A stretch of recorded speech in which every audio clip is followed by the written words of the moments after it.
All right, good morning, everybody. This is the First Alert Desk. As always, I'm Lana Harris here at 10 o'clock to give you your headlines so you're caught up on what is happening today. If you are watching on our Atlanta News First Facebook page, I should be able to see your comments, so be sure to shout us out. Say hello, questions, comments, concerns. I should be able to see them all. I should be able to see them all on my Lana Harris Facebook page as well. So no matter where you're watching, I will try to keep a lookout for both of them and say hi to you. So let's get started on our list. The first story that we have to tell you about is actually pretty sickening. And if you know any children, if you have children and you live in Clayton County, you might really want to listen up to this one.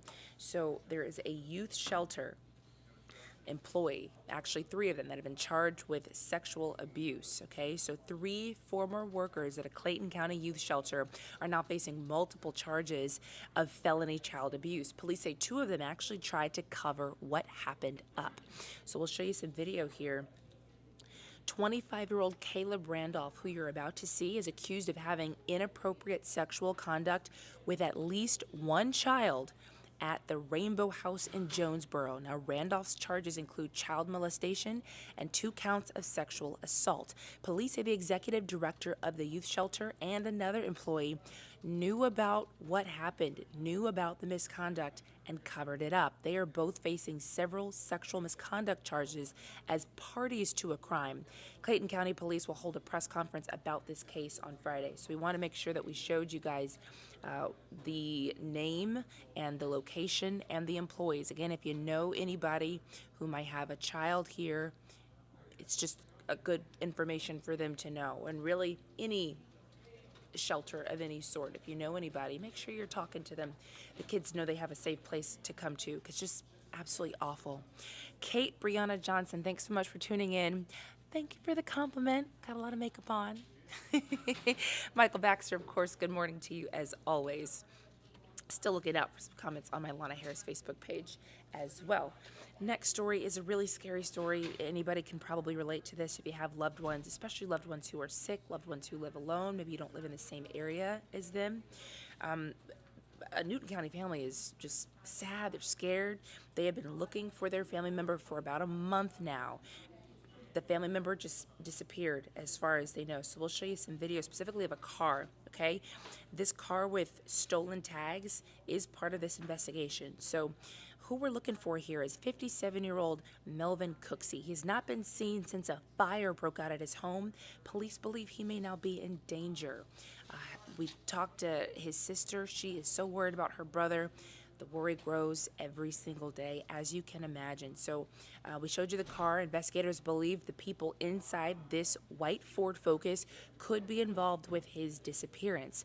So last month, firefighters were responding to that fire at Cooksey's home on Moat Road in Covington. When they got there, nobody was home. Now, Cooksey lives there alone. He's paralyzed. He requires medication to live. He was nowhere to be found when investigators got there, okay? So the Ford Focus was seen minutes before the fire erupted. It pinged just a few days later in Orange Beach, Alabama, almost 400 miles away. So honestly, it could be in another state is what investigators think right now. But if you know where he is, or maybe you recognize that car, you're asked to call the sheriff's office. Again, this family's been looking for him for about a month now. Needs medication to live. Very scary. All right, looking at my Lana Harris Facebook page, I can see you now. Marcel Bloodworth, good morning to you. Jimmy Hall, good morning to you. Nestle Lute, hope I said that right. Good morning to you. Thanks so much for tuning in. And Wesley Millsap, checking in from Ackworth. Good morning to you. Thanks so much for tuning in. Next story is one that I'm just sure we're all sick of at this point, talking about interest rate hikes. Anybody who's been trying to buy a house, get off that credit card debt, we've been waiting for interest rates to go down. We've just said goodbye to our dreams of doing that in any time soon, right? The Federal Reserve Chair is actually set to announce if there's going to be another rate hike or not. At this point, we have seen 8 rate hikes since March of 2022. Remember, we just also had 2 U.S. banks collapse. The debt ceiling issue is still out there, folks, still a situation we're monitoring. So let's talk about all of this. Now, as far as the rate hikes go, the last one we saw was in February when it was raised another quarter point. Now, some analysts believe the 2 bank failures could cause the Fed to hold rates steady and give the economy some breathing room.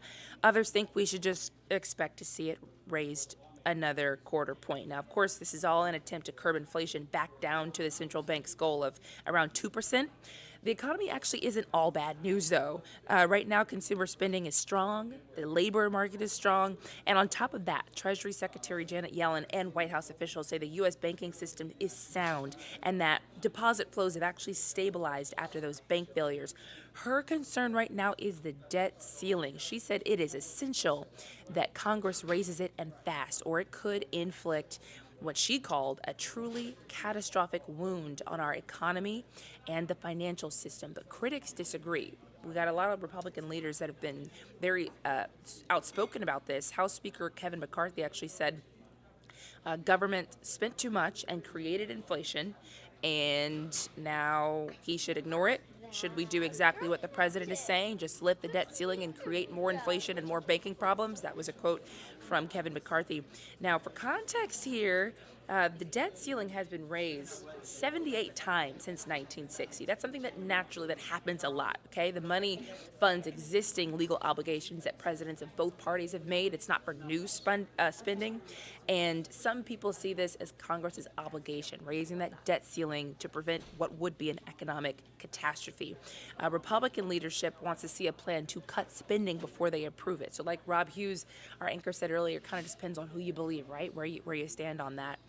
So the White House says they are not on board with any spending cuts, that they just need to do it. So the stalemate continues, and of course we will continue to follow this story as it develops. Okay, a lot of people got out and voted yesterday. It's not voting in Georgia if there's not a runoff. I firmly believe that now. There's no new sheriff in town in Clayton County. The race for sheriff is headed to a runoff in Clayton County, and because of all the attention on how the jail was run, that's probably going to be really creating a lot of buzz, basically, in the next few weeks. Of course, there's also public safety issues as well, so we are keeping a big eye on that. So take a look at the two candidates who got the most votes in yesterday's special election. Levon Allen is serving as interim sheriff. He is the godson and protege of Victor Hill. He actually got 47% of the vote. Clarence Cox got 26% of the vote.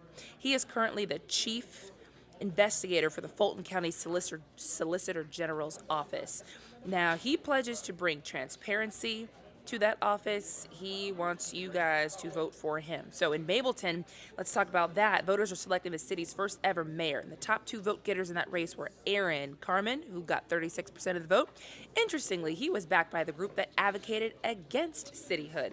Looks like he is headed to a runoff with Michael Owens, who got a little more than 30% of the vote. Of the 6 council seats in Mableton, 4 of them are headed to runoffs. So hopefully you guys will get out and vote. I know Mableton was having a little bit of an issue with people actually getting out. 80,000 people who live in there roughly, and 2,600 people early voted. So hopefully a lot of people got out and voted yesterday, but you guys are headed to a runoff anyway, so you got another chance. Good morning to you, Mr. Reginald Honro. I hope I said that honoree. I'm just butchering you guys' names, but I appreciate you tuning in. Especially because we got a really interesting story. Gotta end it on a weird one, like I always say. 3D printed things have gained a lot of popularity. We've got furniture, shoes, human organs that have been 3D printed, and now you might be able to get yourself a dessert.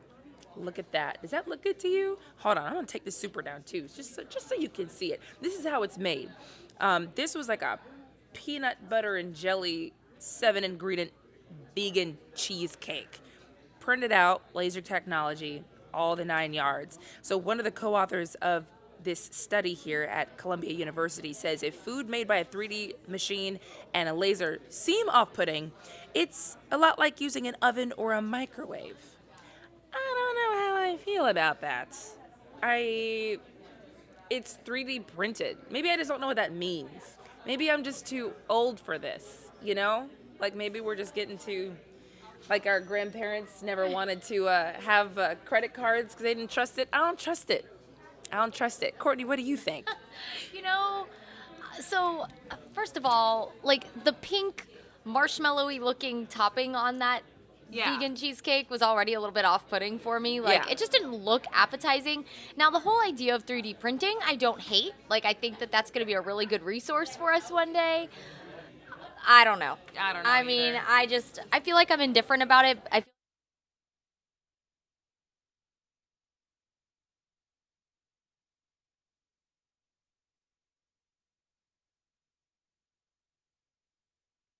I guess that's all I have to say. I have a lot of questions. Well, what you won't have a lot of questions about is the forecast, because guess what? That's my expertise, and I'm here to tell you about it. Good morning, everyone. I am First Alert Meteorologist Courtney Jacobazzi. Hopefully you are having a wonderful day. It is definitely a little more cloudy out there this morning, so not quite as beautiful and full of sunshine as our past couple of mornings have been, but still not a bad day, especially when the temperatures are a little warmer, at least for most of us. We do have some rain out there that's kind of cooling the air for you, especially if you're north of Atlanta. So we're going to talk about that. We are going to also talk about a couple of first alerts on the way. Unfortunately, as we head into the weekend and then looking way ahead into the start of next week, the timing is kind of the key part of those first alerts for you. So we'll talk about that. And as always, if you have any weather questions, you're watching on one of our streaming platforms where you can comment, drop a comment. I'll be glad to answer them for you. Let's get started. So here is a look at, good morning, everyone. Good morning, Michael. Good morning, Wesley. Hello, hello, hello, hello. So here's a look at what's going on kind of across the southeast. We have this disturbance rolling on by that's bringing plenty of rain to parts of Tennessee and Alabama, and then, of course, here in North Georgia. Again, most of it is north of Atlanta. I want to bring your attention kind of down towards Charleston, the coast over there. Notice the showers kind of moving inland like that. We have an east-southeast wind that's kind of steering some of those onshore showers, but that shouldn't impact us here in North Georgia. Just a little tidbit for you, but that east-southeast wind also giving us that warmer air. So here's a look at the rain a little bit closer to home here, not just the big picture, but more specifically, mainly north of I-20. That's where we're looking at the rain. If you're in Cobb County, Cherokee County, even North Fulton County, so heads up in Alpharetta, Roswell, you might have some light showers. It's all for the most part light. Have seen some steadier rain up towards the mountains in parts of Fannin County, Townsend, Union County. It looks like LJ about to get some steady rain. Helen, just a heads up. All this is moving off to the east, and we'll deal with this for maybe another couple of hours, and then we'll start to dry out. Clouds will linger, though, through the day, so it's going to feel pretty nice out there for most of us. It's just not going to look quite so nice. So here's a look at our temperature right now in Atlanta. We're at 52 degrees. Putting this in perspective, we were colder than this for our high temperature just like 2 days ago. So our warming trend definitely kind of kicking off here. 52 in Atlanta, but then notice in places where it's rained, like LJ, Canton, Blairsville, you're still in the mid-50s or mid-40s, excuse me, in some spots. So you're going to be colder right now. You'll be colder for your high temperature as well. With the rain, it's just not going to allow your temperatures for the afternoon to warm quite as much. 51 in Noonan, 49 in Covington, and 48 over in Athens at UGA.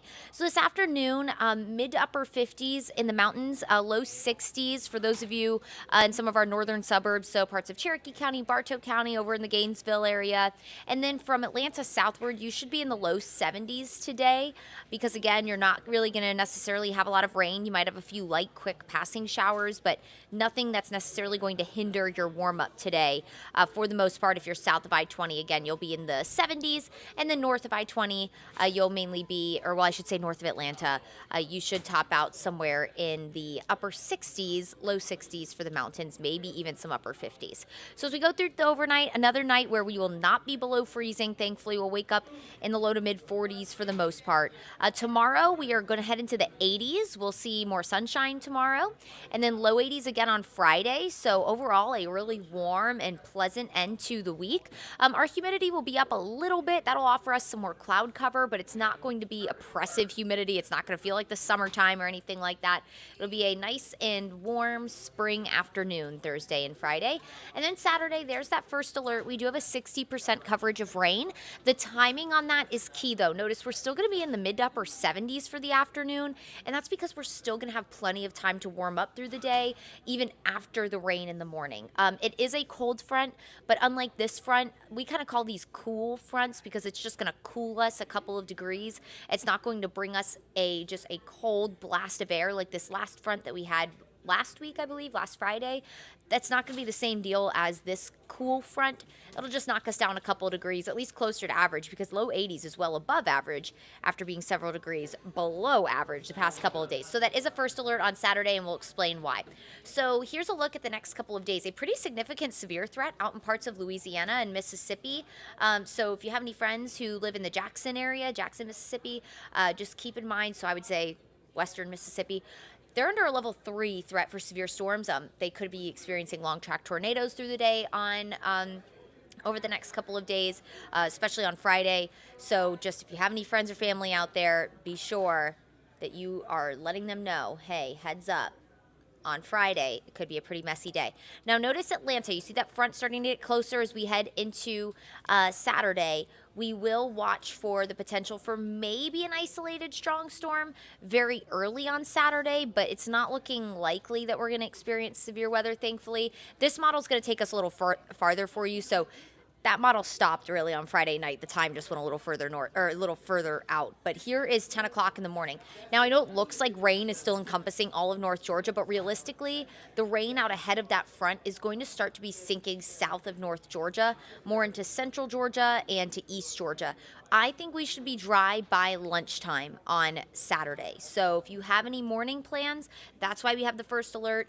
We have a lot of events going on across North Georgia this weekend. So if you are taking part in those and you're going to be setting up Saturday morning, keep in mind it's going to be breezy. It's going to be a little bit on the rainy side as well. And again, that rain should start to clear as we head into Saturday late morning. So by 11 o'clock, most of us should be dry.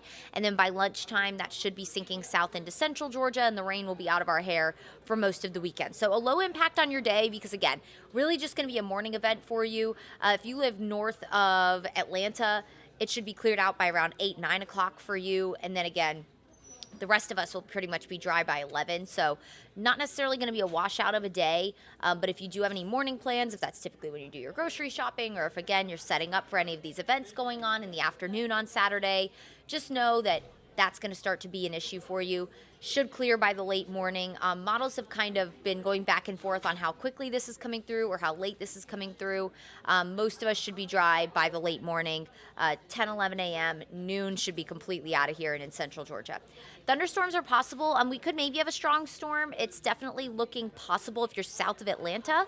So we'll be keeping an eye on that for you. And then the afternoon and evening looks great. It'll be sunny by the afternoon, mostly sunny at least. It'll be breezy. It'll be warm with temperatures in the mid-70s. So we'll look ahead to a fairly decent weekend after we have the rain roll through in the morning. So today the rain is mainly north of Atlanta, although if you're in Fulton County, you could still experience a couple of light showers, especially north Fulton. We could experience some fog tomorrow morning because of all the moisture from the rain today and that easterly wind that could produce some fog as we cool down tomorrow morning. So just something to give you a little bit of a heads up on. We'll be tracking that for you tomorrow morning on Atlanta News First starting at 4:30 if you want to tune in and watch. And then low 80s tomorrow afternoon. A lot of sunshine. We'll do it all over again on Friday. And then we have the first alert for Saturday. Again, that cold front going to bring us rain and storms early on Saturday. It should clear by 10, 11 o'clock in the morning. We'll be completely dry by noon. We'll be watching for severe weather. Right now it's not looking likely, but we still could have a strong storm or two, especially south of the city. Sunday, we're going to bring in a chance for rain late in the evening. So Sunday should be dry for most of the day. We'll start to see clouds build through the day. It'll be a mostly cloudy afternoon, still slightly breezy. And then Monday is our next first alert. So circle Saturday morning and Monday morning on your calendar because it does look like Monday morning will be a fairly wet commute for you. So if you are kind of already thinking about what next week is going to bring, just know it's going to bring rain. We do look to settle into a bit of a wetter pattern as we head into really starting, I guess, Saturday. And that wetter pattern does look to continue through at least the first half or the end of March and the beginning of April. So just something to keep in mind. Spring showers bring May flowers, right? We're heading into April. That's a fairly rainy month for us. So again, Monday is a first alert and Saturday is a first alert because of the scattered showers and thunderstorms. They'll both impact the morning for you, Saturday being before around 11 a.m., kind of clearing Atlanta by around 10, in the entire viewing area of North Georgia, so all the way down towards, Lamar County by around 11 or 12. And then Monday, if that timing changes, though, we will let you know. And then Monday, we have a first alert for rain and storms that will more than likely impact your morning commute, and we'll keep that rain chance into Tuesday, where temperatures will go back near average. So average this time of year is 67 degrees. We'll actually go back near average after being well above average the next couple of days. Pretty much a roller coaster of weather if you're kind of thinking about the grand scheme of things. We were quite literally freezing all weekend long and to start this week, and now we're going to go back to 80 degrees, and then we'll go back near average. Welcome to spring in Georgia, everybody. It's how it works here. You get those kind of couple of colder snaps, and then you warm back up, and it feels like summertime. And so just hold on and enjoy the ride, because spring here is wonderful, especially when everything starts to bloom again, which a lot of things have. So all the beautiful things that come with spring, but we need the rain to make those things happen, and we will have some of that on the way this week. All right, everyone. We will catch you here next time. Thanks so much for tuning in. Be sure to stay updated on this forecast, especially with rain and storms in the forecast, on the Atlanta News First Alert Weather app. It's a great tool to have. It'll actually let you know when rain and storms is in your area. It'll give you a little heads up that lightning was detected close to you. Great tool to have, especially as we head into spring. All right, everyone. I hope you make it a great Wednesday and enjoy the warmer weather that's on the way.